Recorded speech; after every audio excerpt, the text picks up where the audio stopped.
Welcome back to the Great Mill Creek Adventure with Isaac Acker. Today we'll be focusing on the dark depths of Mill Creek at night. Alright, so this is one of the common cricket species. If you know at the pet shops, they have one similar to this, but this is a native cricket to New Brunswick. You can also tell it's full black. Super cool because they like to come out at night. If you can hear them all just communicating. And that's the males and females oftentimes doing their romance songs, which is pretty cool. But yeah, these guys, perfect treats for little salamanders and snakes. Alright, so this is another nocturnal species that will be active during the night. The good old American toad. Now this one isn't a full grown adult, but we're going to let it be. But just like that, all the frogs are active. Alright, so what we have here is a snake skin. It's a little bit old, but what they do is snakes, in order to grow, they shed their skin in order for it to expand.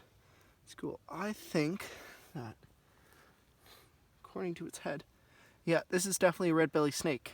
Yeah, it's super cool, but yeah, so they'll use these under rocks for homes and everything, and once they like it because it's super moist, they use it to shed the skin. But yeah, that definitely means we're on a trail of a nice snake.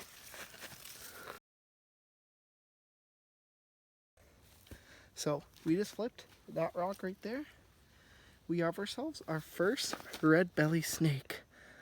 So these guys are super cool. So what they have is that red belly, and this guy's actually a baby, but he's only like a couple years. But these guys are super cool. So what they'll do is they'll oftentimes see, look, they'll show their little red bellies. And these guys love to eat salamanders. They will almost exclusively eat salamanders.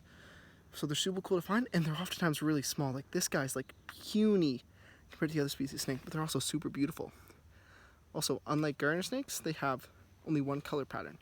It's complete brown with a beautiful red belly. What they'll do half the time is they'll actually show the red belly. They'll try more off predators. But yeah, these guys are super cool. But the reason I was able to find them underneath a rock is because at night, these guys are ectotherms. So they need they need outside heat in order to live. So we had underneath the rock because it's a lot more warm. But yeah, this guy is just absolutely cool. But he's super small, which affects the salamanders they eat. Alright, we're going to let him go. We didn't put the rock down. We're going to let him go right next to the rock. And let him squirm right back underneath. Super cool catch. Alright, so what we got here is a ringneck snake and a red belly snake. The ringneck snakes are pretty cool because they have a ring around the mouth. They also have rear fangs, but those fangs have venom which only really affects invertebrates and can't pierce your skin. But yeah, these guys are super similar, but we're going to let them go. But yeah, it's super hard to tell the difference between them, especially when they're in their adolescent stage. But yeah, there they go, back underneath their rock. This is a porcupine. It's actually out at night feeding, but if you look here, even those big guys will climb up trees, just like that. They're super small, but what they like to do is they like to eat on the bark. You come a little bit closer. So they'll climb all the way up. But see, look, he does want to attack you. A lot of people think they want to attack you, but a lot of times they just want to be chill and just move away. What he's doing now, he's just chilling out. He's looking at us.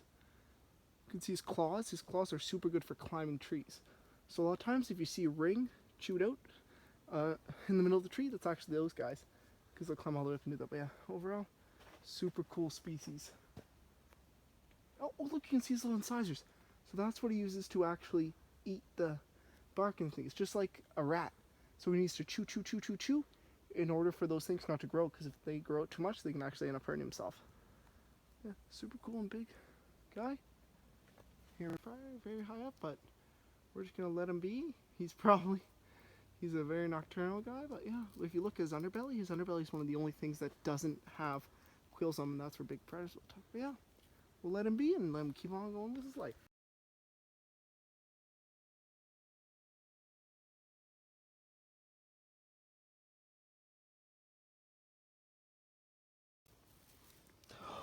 Oh, great.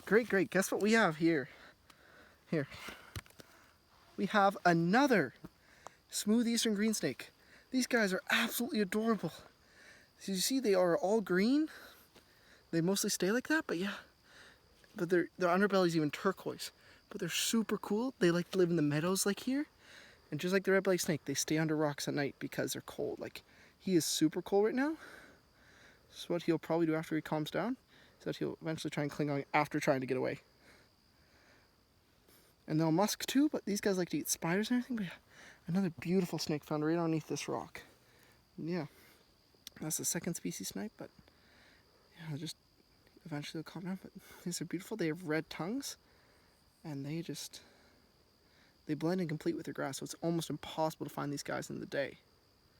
Yeah, so what we're going to do, we're going to put them right back down. We already have the rock put back down. We have a little hole for him to go back in right here. We'll let him slowly.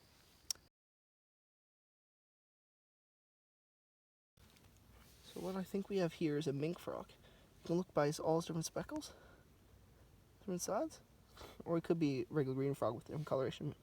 Just look, these don't match on the legs. Just look at his coloring. It's completely different, but yeah, might be green frog, might be mink frog, but overall pretty cool. Well, that's all for today. Come back next week for a new episode. For now, enjoy some extra footage of some snakes. I believe this one might be pregnant too. But see, look, red belly. I'm gonna flip this back over. Let it go back on underneath. Alright, so this is another red belly snake. Now, he is musking on me. One of his main defense. But yeah, this is another little baby. But look, they stay mostly small. This is our third one of the night. It isn't the one that shed because it's not big enough. But yeah, we're all cool, guys. We're going to let him crawl back into his hole. Back into your hole. Now, see, that's why you don't want to flip it over on them directly, because they oftentimes will sit like that. So what I want to do is let him go right here. But yeah, another super cool little snake. Alright, so what we got here is another red belly snake.